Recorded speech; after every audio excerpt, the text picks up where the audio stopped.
Well, ladies and gentlemen, it's a pleasure to have with me this morning Mr. Peter McGuire, the CEO of AustralianXM.com. We also joined today with a special guest by Mr. Farah of NGFarah. Now, I just want to say before we get in, it's usually, Pete, we have a one-on-one here. We talk global markets, but we will be talking a little bit today about a subject that's probably close to all of our hearts, and that is property here on the eastern seaboard, specifically the eastern beaches here in Australia. But welcome, gentlemen. It's the first time we've had a panel on the show, and Pete, thanks for making it happen. You're welcome, Will, and it's good to also get an appreciation as far as we've seen asset prices, and we deal in very fast markets that are open 24 hours a day, 5 days a week, and big price swings. We've got someone with expertise, a lifelong experience being Glenn's role, and the opportunity to examine quickly the time phases of property markets and residential property as an example. You led with a little bit of a fast-paced scenario. I assume you're suggesting to me that XM's got a significantly greater volatility than the Australian property market.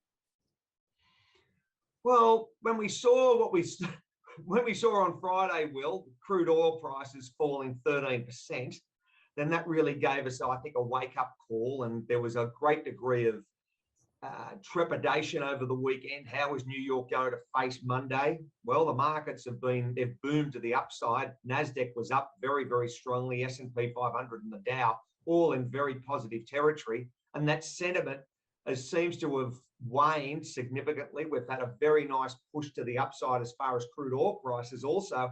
So that variant that was released on Friday, the South African one, it doesn't seem to have had a great amount of impact now looking on Tuesday morning in Sydney.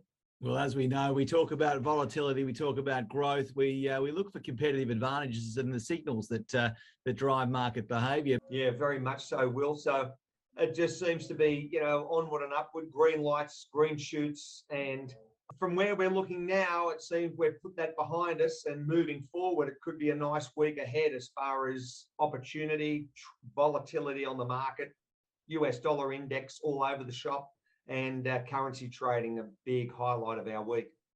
Now, Pete, we have Glenn Farah here, and he is, as you say, a man worth talking to when thinking and talking about property here in certainly the eastern seaboard and the eastern beaches here in Sydney. Under the hammer, Super Saturday pricing, market price volatility. I don't think we've ever seen a period with more sales in over the course of a 12-month period in this part of the world, Glenn. We haven't. Good morning, Will. Good morning, Pete. Great to be with you today. It's a very, very heated market at the moment. I've been in the game for 42 years, and I can't remember a surge in prices like we've had in the past 12 months. There's an increase in turnover. There's a lot of people wanting to participate in the market, and as a result of that, prices have gone to a new level right across the eastern beaches, but more particularly right across Australia. But we're focusing on the eastern beaches. That's the focal point.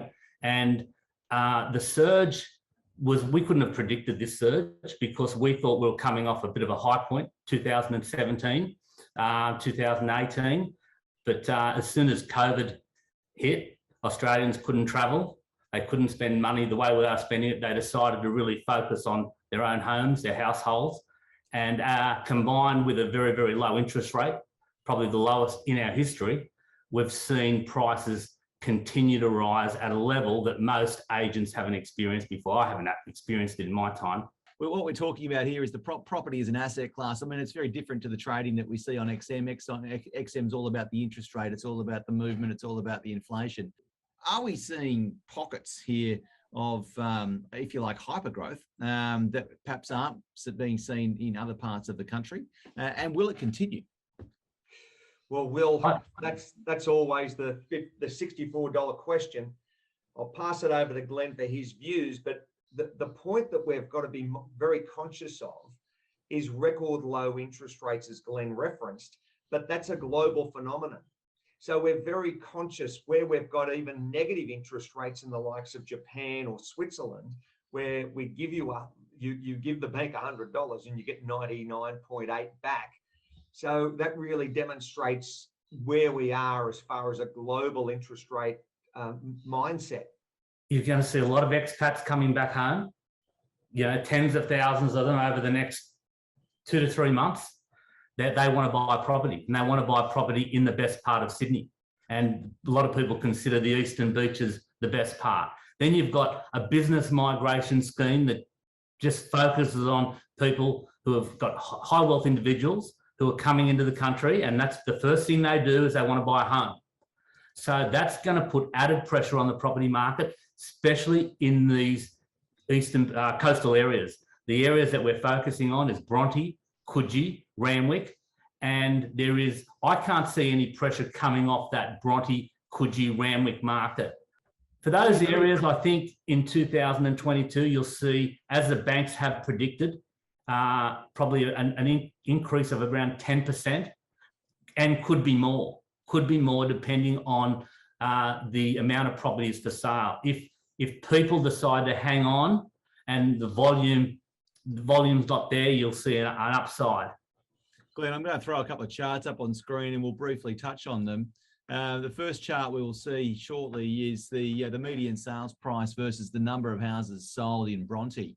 So on screen now, you'll see that the left-hand side of the screen there is your pricing, and on the right-hand side is the number of properties sold. And we've got an increasing, if you like, chart here that does suggest that in August 21, we sold 50 properties there, an average price of just over 4.8. Does that tally with you, Glenn? Yeah, it does. We've never seen so much turnover in the Bronte area. It's normally a tightly held market. As a result, and these price points, that whilst that median price point of just under 5 million is very evident, but I've seen properties in Bronte selling for 10, 15 and $20 million. So there is no upper level to the market in Bronte. It really is getting out of bounds. It's getting out of control.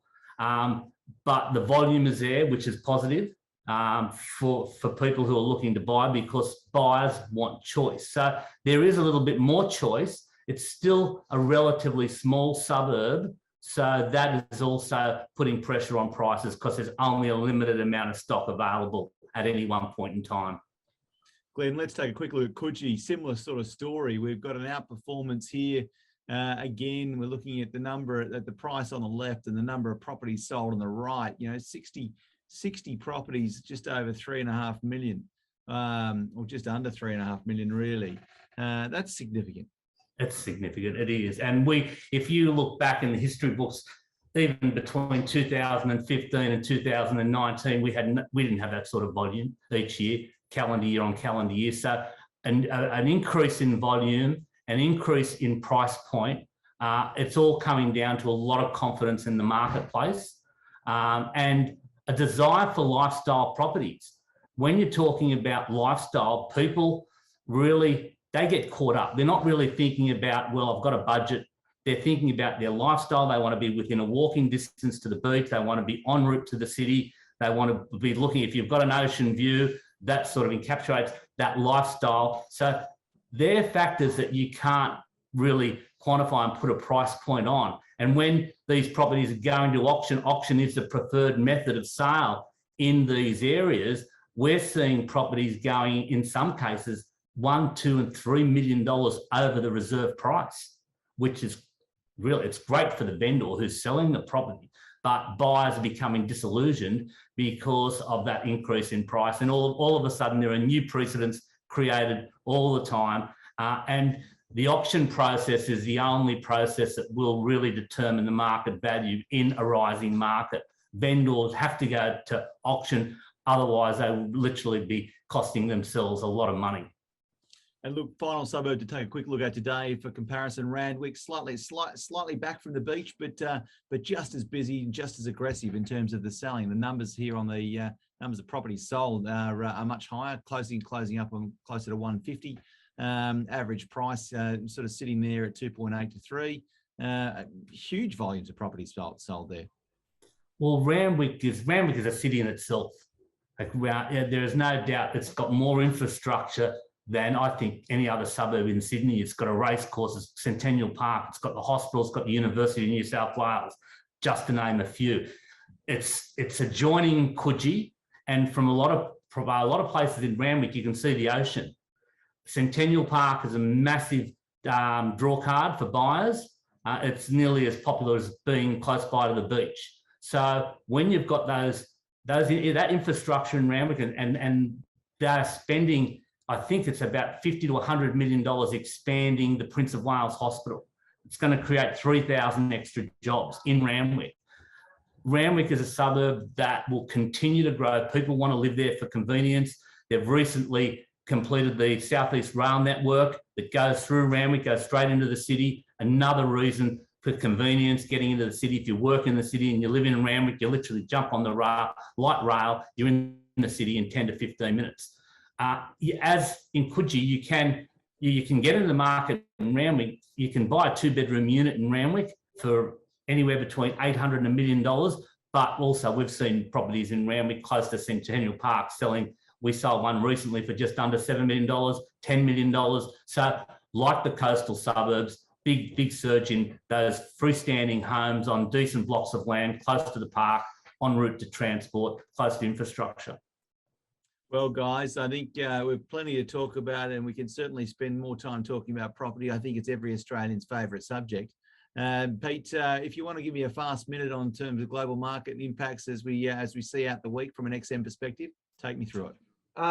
Keep a very close eye as far as crude oil, Will, because we've had that bounce. So we've got OPEC talks. We've got that extra 400,000 barrels that need to be either they're going to push the button on that. Secondly, and that'll be thought through this week from OPEC. Secondly, we need to our major concern is US dollar index, very, very volatile. So that currency trade perspective and naturally interest rates, as Glenn highlighted, the interest rate story, what's moving there? We've got very, very high inflation in the Eurozone. So what's the Eurozone going to do as far as naturally raising rates, or are they going to sit on their hands for longer and possibly over to, mid 22? So those are all the concerns. And don't forget the Santa Claus rally. So if we continue to see that uptick, which is everyone's saying is nearly baked in, Santa Claus is here, then that continuing confidence and sentiment, it's going to raise equity markets. And naturally the flow on from that will be a business like Glenn's, people looking for new homes and so on from that sentiment, positive confidence level that looks like it's washing across the market into 2022.